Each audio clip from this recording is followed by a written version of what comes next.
question of maybe their consistency with always having that right synergy. Yeah, I know. Jamming. The consistency, yeah, in the synergy has died down for them.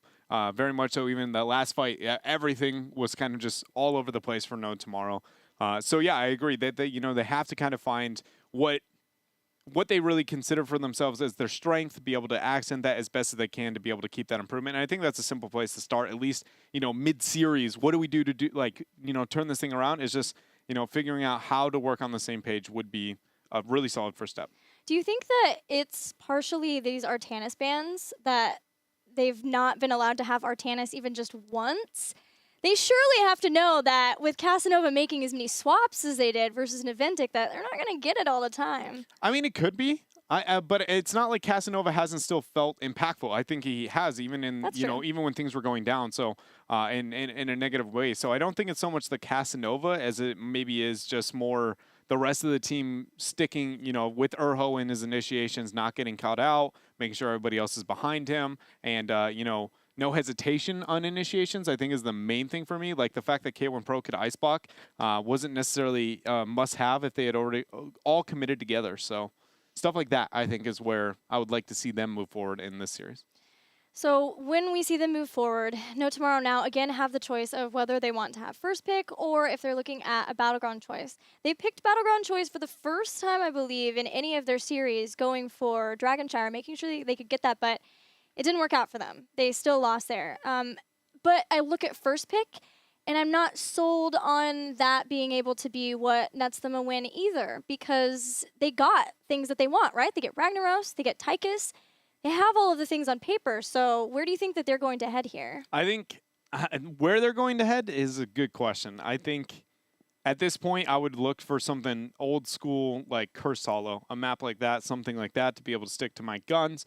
But yeah, it has to be difficult to decide, is it going to be the first pick? Is it going to be where we go? I think if you aren't getting an upper hand from first pick at all and not getting a disadvantage either, you just feel like it's like meh, I would always choose the map. You can be so much better at a map mechanic or just how to further your advantage on certain maps than you can others.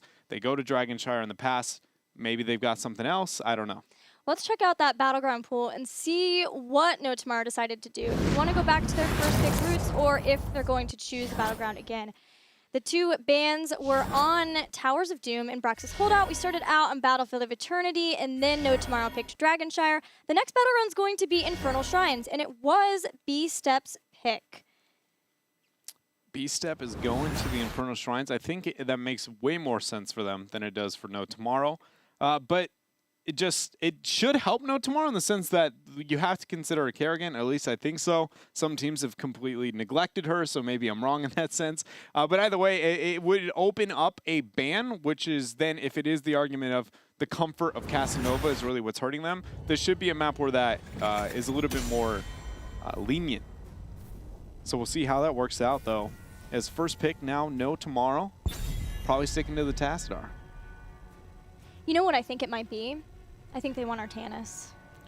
Yeah, which they should be able to get it on this map, right? Yeah. Like, that's what I was saying. If they really think it's the lack of Artanis is the problem, then this is a map where they should be able to get it. Because whatever they ban here, they ban TAS, B-Step, then says, do we give them Kerrigan or do we give them Artanis? Maybe they leave both up, but I don't know how it would be to Kerrigan versus Artanis. Yeah, I think the best option in that, if I was to do any of those, I would remove the Artanis, let them pick up the Kerrigan, and then take the Ragnaros. If I was going to do any of the trio, because at least with Ragnaros, you accent the map and just obviously you do decent into complementing the map itself, which is a heavy misplay for a lot of teams when going into Kerrigans, is they neglect the shrines. They neglect them so heavily that they just don't have the shrine control, and eventually Kerrigan snowballs out of control. But the ban on to Malfurion here for No Tomorrow. You know who I've been excited to see on Infernal Shrines quite a bit here in HGCNA is Medivh. Yeah, he's done pretty well. He's, I think it is a spot for him, the long, consistent fights. around the map objective decent. You know, obviously portals are insane what they can do with the Punishers. I mean, they kind of breaks my mind sometimes, some of the things that can happen there. And Glorung did a very good job, you know, when we saw him on the Medivh on this map specifically. So I agree. I think it's an awesome tool. I just don't know if either one of these teams have it in their arsenal, you know? That is not what I was expecting. Well, you know, they've almost permanent ban Tass, so Yeah, they do have a huge emphasis on Tassadar. It's tough. It's a tough position. I think I like it. I think I like it over any of the other options if Tassadar was up to take that one, because you can synergize that with any of the other picks, thinking the Ragnaros and the Kerrigan, and it working out really well. But if you give up and you pick the Kerrigan or the Ragnaros, you're going to have the Tass into one of those melees. And in all those circumstances, except for the Tassadar, you look at that and go, you know, I think we made a mistake. How do we stop this? Now we're looking at what B-Step want to get. Kerrigan's a possibility. McIntyre has been a long-time Kerrigan player, one of his favorites.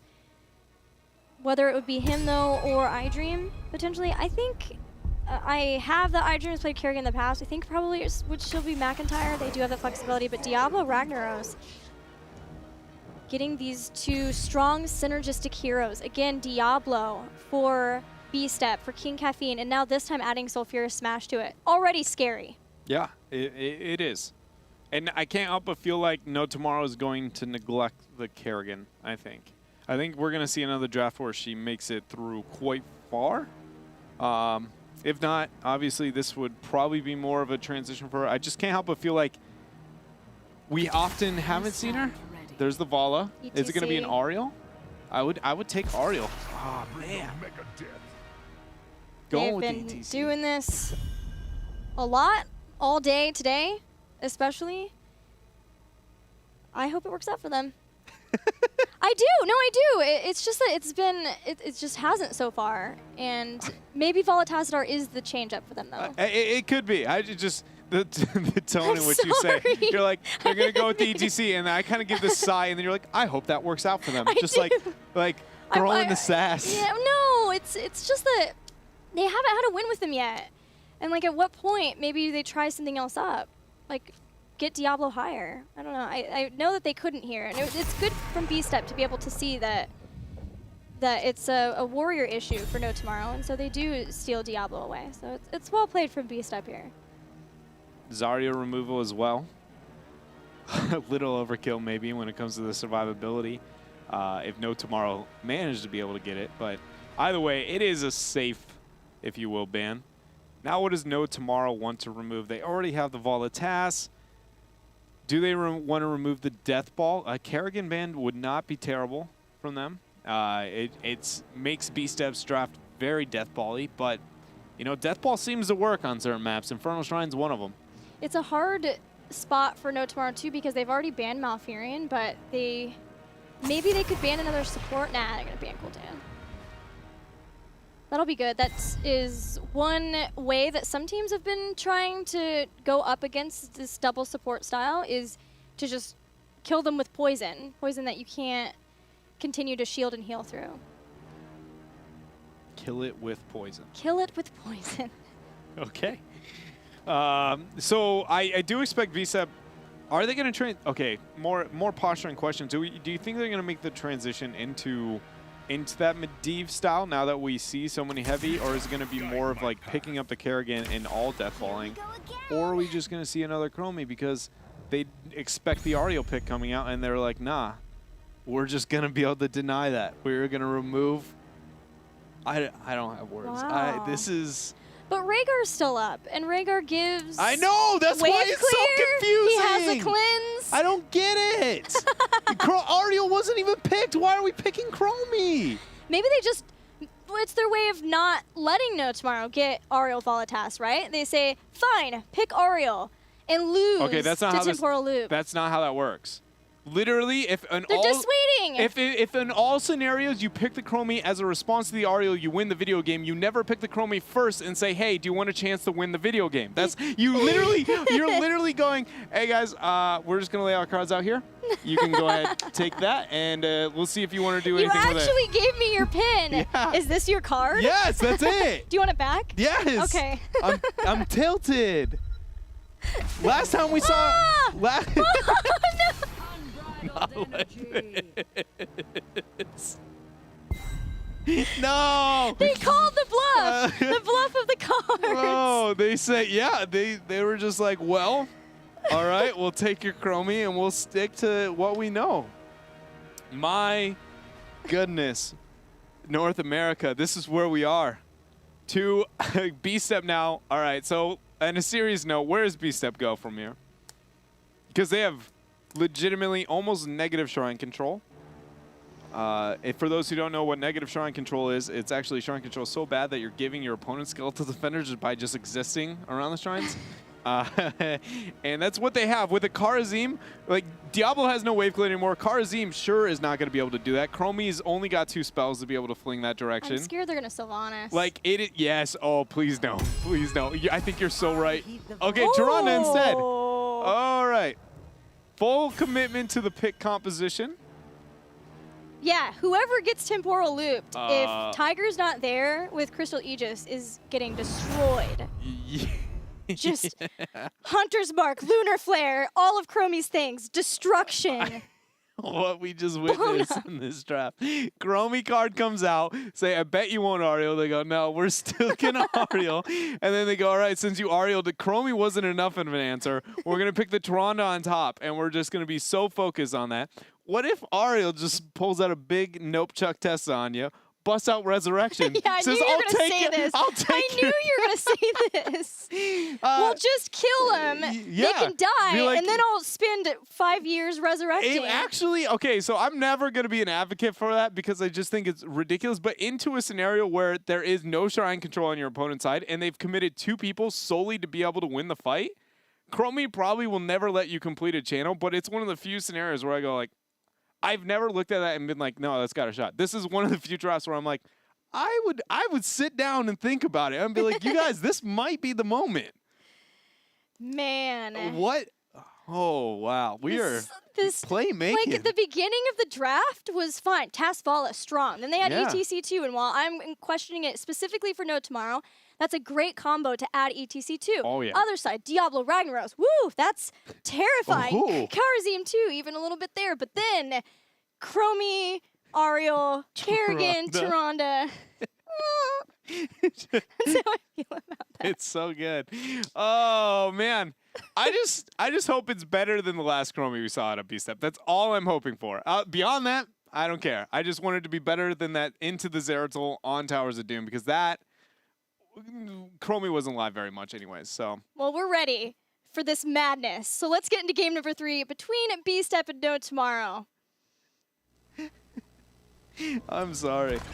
It has gotten weird. So is it 7-sided strike then? It's gotta be. They've all into kill potential. Yeah. I don't think we've seen APM go Palm yet. I think the only person to take Palm was Tiger. Yeah. Again, there he is. It's McIntyre playing Chromie. Oh my goodness. Oh, but that puts K1 Pro into Tyrande. That's another classic. Yeah, that's awesome. That's another one of his heroes. Is he going to go full auto attack? No, actually going towards the Owl build. More poke focused. Maybe another beautiful iteration as a response to the the Ariel, rather than, because then you have another single target burst that forces Aegis way too frequently, just like Temporal Loop. But then you have the poke as well. Tyrande going into Owl build. More poke, more initiation, just more things to counter the Ariel. Tiger is going to have to make dang sure that he knows what he's doing with his Aegises because it's going to be crucial versus B-Step's comp. Yeah. But if they can do that, then this whole time Kerrigan will just be eating Shrine Guardian after Shrine Guardian. Yeah, so B-Step has so little Shrine control that I can't help feel like No Tomorrow once those cooldowns are done, just all in the shrine, take a minute, you know, step away for a second, get ready for the next combo to come in, respond defensively, and this game should be theirs. B-Step obviously has gotten a little bit weird. I think I'm beginning to understand a little bit of the logic as we move on, but more than anything, it's so cooldown focused that if No Tomorrow really, you know, understands that, waits for the rotation, and proceeds to kill the skeletal defenders after, they are in an amazing position in this game. It's funny too, because both teams are kind of checking out where each other's positioning are, maybe trying to get a first kill and easy pick off here in the early game, with Kerrigan being on one side that is someone who wants to get those early picks, and with ETC2 to follow up, there's a lot of potential there. But on the other side too, playing with fire a little bit, literally because Ragnaros is there, but also Diablo Tyrande is a classic when looking for pick comps. It is very much so. It's a lot harder to do after, you know, the major stun changes came in a long time ago. But we'll see. It is, you know, I think it's more No Tomorrow just trying to figure out, hey, what's happening? Largely because you don't look at B-Step's draft and go, oh, I know this laning matchup. I know what's most optimal. It's just kind of all over the place. One huge counter to B-Step's composition as the game goes later, just outside of skirmishing, is just the raw lack of wave clear on the side of B-Step. Like, legitimately, they could almost all focus on just macro game, and B-Step would have to commit so many resources to be able to clear even just a shaman camp. Because Ragnaros is the only hero that does that well. There's the first combo done very well. Instantly deleting there. Fallout goes down. Casanova with the response. So 11 skeletal defenders, but very well done. I don't know if I've ever seen a health bar go from 100 to 0 like that. Yeah, it was welcome to Tyrande Chromie Diablo, I guess. Level 5 is here, which means that Chromie has her level 7 talent too. Tainment Strike hits King Caffeine, who dives right back in on top of Tiger JK, but No Tomorrow are all just trying to buy time. They know that how they win this video game is by having control over these shrines, and they've done a great job so far. Yes, No Tomorrow lost Fala, but even with that, still are well on their way to getting the first Punisher of the game. Yeah, Ragnaros has soaked those side lanes, though, giving them that 3/4 of a level advantage. See if we can see No Tomorrow be able to make up for that now as the Shrine phase has concluded. Punisher is going to, I was going to say execute, but honestly, like, he's too close to executing people that it might be a real thing.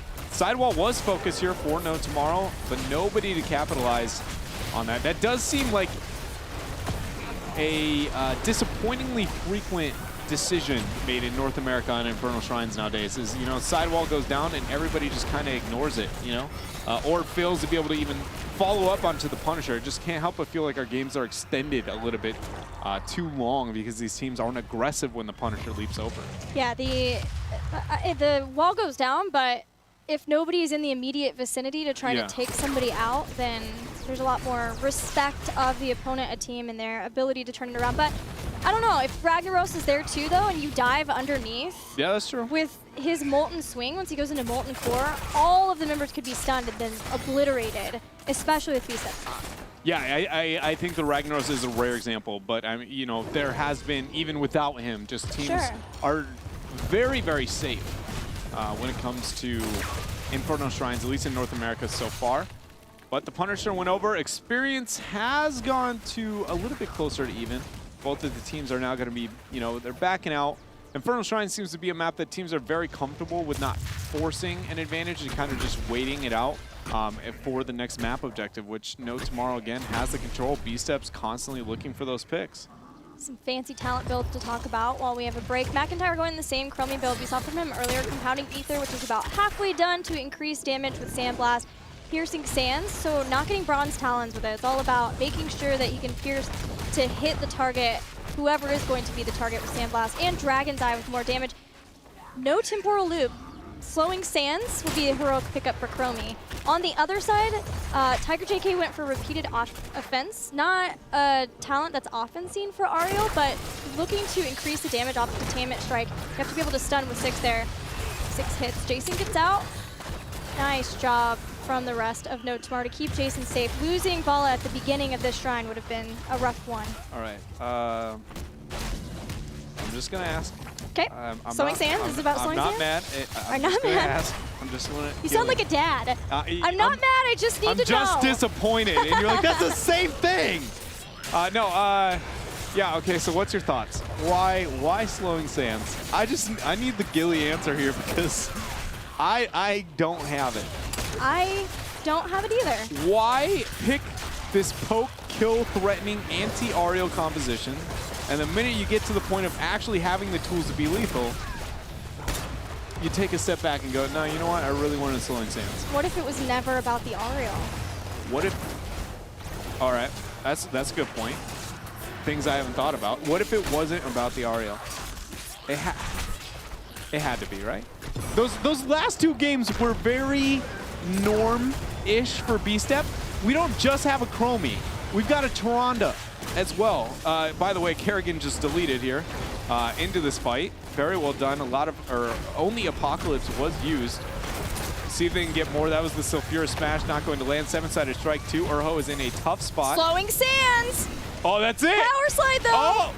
Oh, Owl stays alive! Oh! There's what they needed. Lunar Flare, Sand Blast, and another kill for B-Step. But B-Step still lost the Punisher, so they didn't get those kills fast enough to be able to get a Punisher of their own. We'll make this cleanup faster. Honestly, I don't know. What if it's a Gul'dan replacement? That's the only other thing I can think of. But the Tyrande doesn't make sense then. That Aegis, about the equal level of sense there. Good force wall to stun as well onto him. Combo comes out. A lot of harass going on the cap, but his HP sits still above 50%. Molten Core is dropped. Chromie's soaking the side lanes. And things are not looking good here for No Tomorrow. Stage dive, drops arrow in. Oh, I thought they were going to turn that so fast. Tiger JK, no, don't die to meteors, please.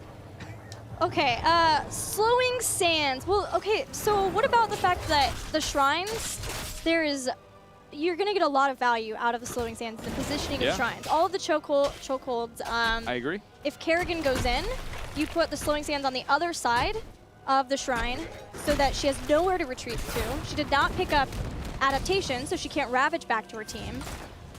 You just get her in a position where she can't get back. Aegis has to be used. After that, Hunter's Mark delete. I love the idea of it, like especially the slowing Sands. I think it's it's an underestimated heroic. I'm not saying that slowing Sands doesn't have a spot. Oh goodness, Tiger JK. He walked on one wrong trap and ended up going down. The Apocalypse is going to be used. McIntyre got comboed by Casanova, but they aren't there to be able to confirm the kill. She uses her little legs. Run away! No, talking trees! Yes, you monster. Get away from her. Jason goes down as well. And it looks like talking trees not going to have the prescience yet. That's going to be 1E. The pin, not available. He walks away. But all of what you said is like, no, that makes sense. Like, I don't think it's that bad. The only thing that, when I hit the point where I'm like, okay, now I'm lost, is the Tyrande. With on top of all of the rest is the Tyrande on it. That's where I'm just, completely lost. But it's working out. It is. They got the 13 talents here. They're going in, they're starting the initiations. Things are working out for them. Still no timeout. Even versus Kerrigan, ETC, Detainment Strikes. McIntyre laughs in the face of danger.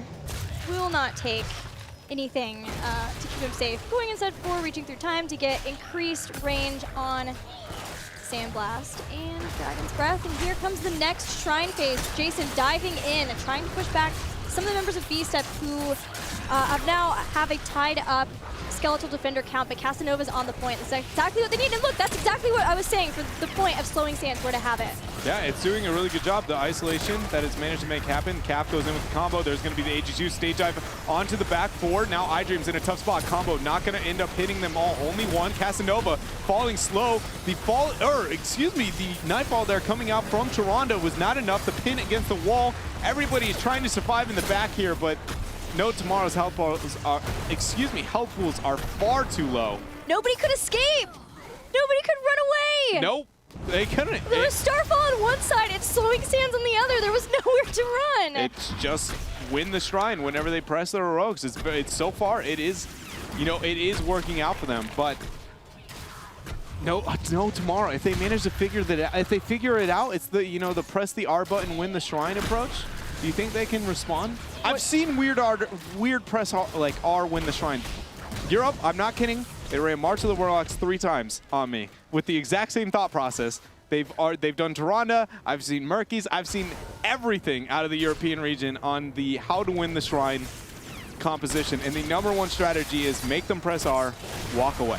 But what do No Tomorrow have to do? What is the figure out? Threaten the Shrine control, wait for the R button, suppress, walk away. Yeah, but Slowing Sands just keeps going. Slowing Sands does, but Starfall does not. Yeah, they have to somehow force, but so far, K1 Pro has been very, very... Oh my. Tacitus' body just flew into the air. He's been so patient with Starfall until No Tomorrow are fully committed. Like, ETC is in the back. And then Starfall goes down, and there's no hope to get back for the team. Yeah, I think it's a really good point. I am surprised to see that ETC is not there all the time to make it to where there's at least somebody healthier to focus on, you know, in the front line. The fact that they did go to stage dive on No Tomorrow, I can't help but feel like, you know, even if they're going stage dive, at least going to be a threat somewhere for your opponents, you know, to worry about getting the Tyrande combo onto them. But No Tomorrow does not go that route, Urho specifically, and it puts them into a position to where the back 4 are very, very vulnerable. I want to know if it's going to be the Pocket of Time upgrade to Slowing Sands, so it no longer will cost a mana and it increases the slow. Here comes the invade from No Tomorrow. This is 16 versus 13. No Tomorrow running out of options, and they know it. Stage dive comes in. Everybody jumping on top of King Caffeine, who uses Apocalypse. Nobody gets hit from No Tomorrow, but still, Jason is being obliterated from standing inside of the Starfall for so long. ETC's already out. There goes Hunter's Mark II. Trees trying to keep Jason alive. He's turning around, throwing out damage so that maybe Tiger JK can heal them back up. Karazim gets taken out. It's a 1-for-1 so far. Aegis is still up, too. Casanova's in a tough spot there. Jason, Force Wall is going to be used to try and zone. Casanova, Sally's by himself. See if McIntyre hits it here. There comes the slow. Spells come out. Not going to land. The Lunar Flare. Oh, no. Chromie's got it. Don't worry. All right, so very well done confirming the kills. But I don't know. That fight was just all over for No Tomorrow. It is... They seem to be kind of, you know, falling apart a little bit when it comes to the synergy, not really knowing. And again, it comes a lot down to getting the early lead. That teams seem insanely more comfortable when they get the early lead. Yeah, we've noticed that from a few teams. A lot, yeah. In NA. But the problem is that they now are so far behind that if they can't figure out how to come back in this game, then they're just going to lose the entire series. There is another Shrine about to activate. No Tomorrow don't have 16. They would love to be able to get a Punisher and relieve some of the pressure. The nice thing is the sieging from B-Step has not been crazy so far. No Tomorrow still have all of their keeps, so there's no issues of catapults to deal with. And B-Step, again, the wave clear. It's taken them a while to get to the Shrine. Yeah. And if No Tomorrow had focused a little bit more macro, I mean, they really could possibly punish that from B-Step. Detainment Strike lands. The combo comes in. The Aegis is going to deny, but for how long? APOC used instantly to deleted here. The cleanse is now used onto iDream as they aggress, but two people. It's not even. There's not even a shot for No Tomorrow anymore. It looks like in these fights. Chromie Tyrande is. It's the OP, I guess. It's just there's not a shot. Every fight that they open up with, B-Step instantly confirms a kill, and No Tomorrow's trying. Well, did they need to fight there? No. They could have gone push lanes, gotten mercenary camps, maybe even just taken down a fort. There's a fort in the bottom lane to get 16 to defend. They still have a fort up in top. Yeah, it does seem like the panic has set in for No Tomorrow here in this series. Luckily for them, though, they will have the opportunity to be able to fight 320 for both sides on the same talent tier. It's 16 and 19, but that's the best they're going to get. The Punisher will be pushing against them. The fort's going down 100%, but they could, after the bait over the keep wall, move past it and force that fight, where that will be the small second where they'll have the same footing and see if they can turn it around. They're going to just do it past that. Stage dive goes in. Cleanse is used already onto McIntyre. There's going to be the freeze.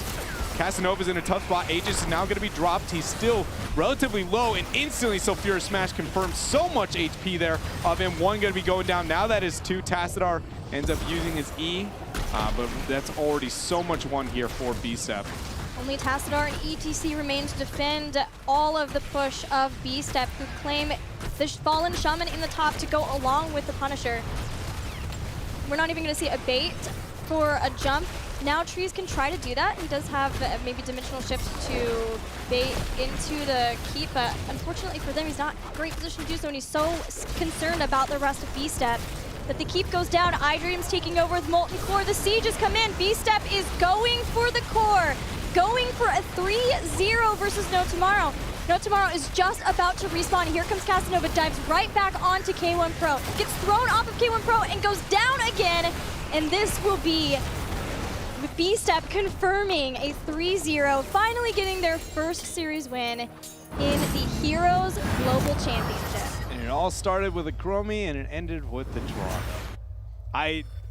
That series, everything about it. We saw B-Step make major adjustments, things looking good, to then suddenly, you know, we get to the final draft and it's like, where are they going? Still very dominant fashion for them. Yeah. With the getting the picks and everything, like, but yeah, very much a lot of No Tomorrow just hitting that moment where they're like, what are we going to be doing? Well, how do we come back in this game and just panic throughout? It didn't look so much in game 1, but 2 and 3, especially 3, you really could see them kind of going, you know, what do we do?